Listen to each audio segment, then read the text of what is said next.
Today, I want to go over a list of bands that I have compiled that I genuinely just dislike a lot. Bands that for one reason or another I just dislike the music of, hate as a band, hate what they stand for, or just don't get anything out of them, don't resonate with anything about them. And I want to preface something by saying many of the bands on this list I have either reviewed or talked about before. I might even feel positively about an album or two of theirs, but most of the time these bands are going to be bands I don't go out of my way to just actively listen to. And I want to also say that if you like any of these bands, I find nothing wrong with that. None of these bands are horrible, none of these bands deserve angry comments or that type of things directed towards them, because at the end of the day, I can respect their artistry, their musicianship, and what they have contributed to a variety of things within their own genres, because a lot of these bands are going to be influential in one way or another. Because I didn't want to just cop out by doing the bands that you usually hear mentioned. I wanted to dig in deep and talk about some bands and explain my own position in the best way I can and articulate why I just don't get anything out of them. What are some of your guys' unpopular opinions when it comes to metal bands? Are there any that you just can't get behind, and what are your opinions of this list? You can let me know down in the comment section below. But without further ado, if you're new to the channel, subscribe and hit that like button. Let's get into it. Starting off the list with none other than Blood Incantation, and I have been a person that has been critical of them in the past, and I haven't really covered most of their material, because when they burst on the scene, I tried desperately to get into them because they were gaining so much acclaim and hype, and so many people were talking about them. Every metal YouTuber and blog were singing their praises, and you couldn't go anywhere without seeing them just on such a pedestal, with the old school death metal revival in the new scene, showing people that it had some lasting power. But for me, I have always found Blood Incantation's music to be very dime a dozen and very forgettable. I've never really found anything within their material that has made a lasting impact on me, or really done anything more than just be wallpaper for a listen or two until it just gets forgotten about. Then they tried to make Time Wave Zero, which is an ambient record and a sort of dark ambient, neo-dark ambient record, and I love ambient music, and I thought they once again borrowed from some of the most lackluster and mediocre ideas from like the space dark ambient scene. So no matter what genre they are trying to compete in to get some sort of notoriety in, I just personally think they come out the other side sounding very basic and uninspired and lackadaisical in the way that they approach writing the old school death metal. And they might have the texture, they might have the mix, but it sounds more like copycat syndrome than it does a band taking an idea and putting their own creative spin on it, when there are countless other OSDM revivalist bands that I think do it better than Blood Incantation, but get a lot less of the hype that they did. The next one's not going to get me any friends. Number 2 is Zaster. Yeah, Malefic's brainchild, the thing that he masterminded, and I understand this is a very important band for a lot of people in the DSBM scene and the black metal scene in general, solo black metal, and I can appreciate what Malefic is capable of doing as a musician, and I do appreciate the way that he took his roots of like neo-folkism and put them into black metal and DSBM, and his influence of the scene, it can't be overstated. But with that being said, I think it's one of those things where he got outplayed by just about everything that came after him, and even before then, I think he got praised for a lot of atmospheric black metal ideas that had already existed in the genre, and there are plenty of other atmospheric black metal bands that I think embody more texture, more emotional depth, and more resonance than he was able to do with Zaster. The dirges that he plays out within black metal just sound very staticky and very remorseless, but it doesn't really have much heart except for a couple of tracks that I've heard now and again. And before any of you say that I haven't listened to Zaster or listened to enough of it, I actually did a deep dive of the discography of Zaster in anticipation of my DSBM video, and I still just didn't find much heart in it.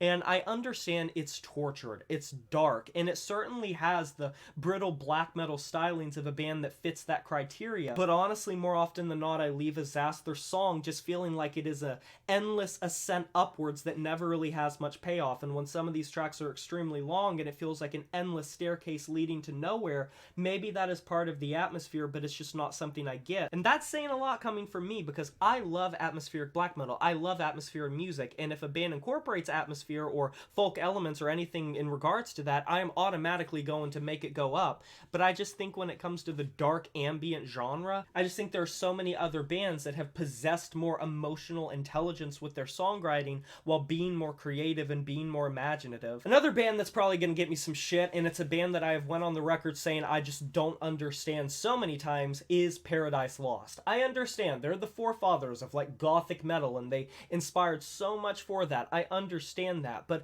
oh my god, I've always found their material to just be so fucking boring. Kind of like how I said Zaster just feels like an endless staircase that leads to nowhere. Paradise Lost is a staircase that leads to nowhere and then makes you fall off a cliff. They take some of the worst influences and worst sounds from the doom metal movement and put them into their music in such a way where it feels like this endless trudge through a swamp, but without any guts, without any gusto. It just lingers in this miasma. I've never really had many strong feelings towards Paradise Lost music, and I don't usually have much of an issue with them, but they are so inoffensive and neutral. I don't think their music feels anything short of playing it safe and playing by their own numbers, and throughout their discography I think it's only gotten worse, and I think they've become even more complacent, because at least in the early days you could say they were incorporating ideas you hadn't really heard before and revolutionizing, but they have become so complacent throughout their discography, playing by their own numbers but just downgrading their own style. And I don't know how you set the bar high for yourself and then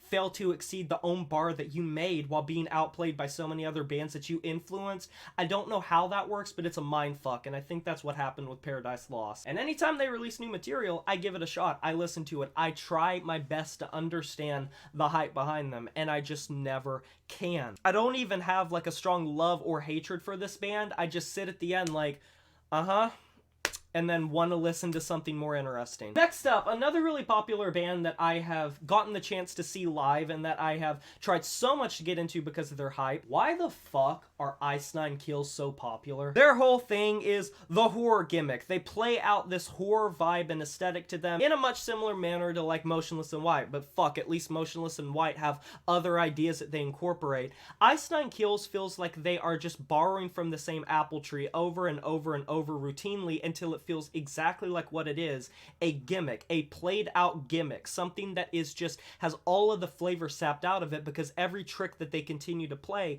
they just continue to pack into their music as if it's going to wow the audience in the same way. But I think much of their instrumentation just feels so phoned in and on the nose and cheesy, and that isn't even getting into the fact that I think their vocals sound so weary and uninspired and just fake sounding. It feels like a manufactured metalcore band trying to do the moment with so many different metalcore ideas, and it feels like fan service. It feels like catering to something, and I think it just sounds fakey and disingenuine. And when you combine it with the overplayed horror isms that they put into their music and their visuals, their shtick and their gimmick, I just don't get that much out of. And even outside of that, I think the way that they perform metalcore, the way they use their vocalizations, the way they use breakdowns, are some of the most dime a dozen ideas in the scene currently. And similarly to Paradise Lost, I just think it's inoffensive and playing it so safe. I think they've nuzzled themselves in comfortably. The next band on this list is probably going to be the weirdest one on the list, because it's a band that I have reviewed positively, that I have enjoyed, but in recent memory, I think I've changed a little bit of my tone where they're concerned, that being Portal. And I want to say that I appreciate their musicianship and the way that they write their material. They're some of the most like foreboding, cunning musicians in the field, and unlike a lot of the bands on this list, I can respect and understand where they are coming from. I don't think they're uninspired, I don't think they're unoriginal, and on the contrary, I think they're very experimental and fun and ferocious.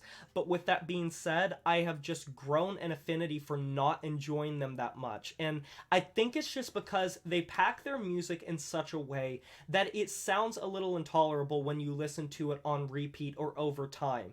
And it is one of those ear-scraping bands that are ear-scraping in the way that it just comes off sounding a little unappealing and difficult to be tangible. It's hard to relate, it's hard to resonate with the music that they're playing, because their production tactics, feeling like it's behind like 15 concrete walls with fog and all of that, it feels obscured and it feels muddy to not only pick apart but listen to. And as a reviewer, I enjoy music that I can dissect and that I can look at and say, you know, intelligently, this is doing something creative, this is doing something imaginative, something worth talking about and checking out, which I think Portal fits that criteria. But just as a listening experience, I think the choking and asphyxiating nature of them, as well as the way that they approach their vocals, I just think it's difficult to listen to on its own just comfortably. And I understand Portal isn't supposed to be a comfortable listening experience. They're very intense. They're very extreme.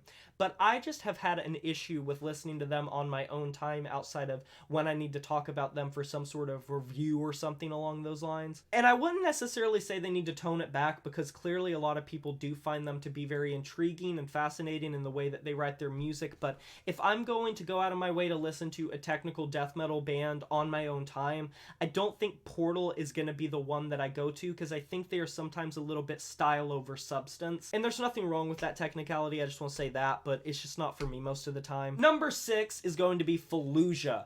Fallujah burst on the scene back when I was really getting into metalcore and deathcore music, and they really were amazingly popular at the time. And even back then, when my standards were a lot lower, I still did not really enjoy Fallujah that much. And I think it's kind of the way that people complain about Sleep Token is how I complain about Fallujah. I think they take some of the most basic essentials of metalcore music and deathcore music, pile it in with the most basic necessities from like progressive metal music and post-metal, and put it into this weird formula that gets praised because people think they're doing something so ingenious and never before heard of. But in reality, I just don't think they're doing anything that creative, and I think when I leave a Fallujah track, I'm not going, oh my gosh, that was so experimental and forward-thinking. I'm thinking, wow, they really did take the most boring influences from the genres they're borrowing from. And for anyone that listens to progressive music and deathcore and metalcore and can sort of piece together where those influences are coming from, you can see that individually, every idea that they borrow is done better by the bands and the scenes that they are borrowing from. It just sounds like more because they're putting them together. It just sounds corny to me a lot of times, very cheesy. And the hyper-sanitized production techniques that they use, a lot of bands can pull that off. I think it does Fallujah a disservice. Are we going to talk about Falling in Reverse for a second? Because, oh my lord. Listen, I appreciate Falling in Reverse. I think that they make some fun music now and again, and there are some things that are fun. Like, I like The Last Resort Reimagined, but go back in time to listen to Falling in Reverse and Ronnie Radke's Escape the Fate era. Those are some of the cringiest, corniest songs you will ever hear in your life, and maybe they are in some emo throwback playlists and you'll bop your head for nostalgia's sake, but those are such crappily written songs. And even in the modern era, I think that songs like Watch the World Burn and Popular Monster and Zombified, I think Ronnie Radke's laying into like, I'm the tortured artist and everyone hates me in this rebellious nature. He sounds like a combination of NF and Tom McDonald, and he feels like he's always one step away from just turning into this like racist lunatic. I'm just basing that on the way that he talks about his politics. He has this ego to him and just physically cannot understand when or what he does as wrong, and he builds his music up in a way that he ties it so closely to himself, and that's good for the people that appreciate him and like him as a person. But for people that are hypercritical of him or dislike him just as a person, I think it becomes very apparent that he is very much playing to the people that adore him. And with how entangled his own messaging and his own personality is with his music, it's hard to get past that. Overall though, those are just some of the bands that I particularly don't like for one reason or another. But what are some of yours and what are your opinions of this list? You can let me know down in the comment section below. Be sure to like this video if you enjoyed it, subscribe to join the review family today, and smash that notification bell to be notified of my future uploads. You know who it is. My name is Jay Morris, and I'm signing off saying farewell.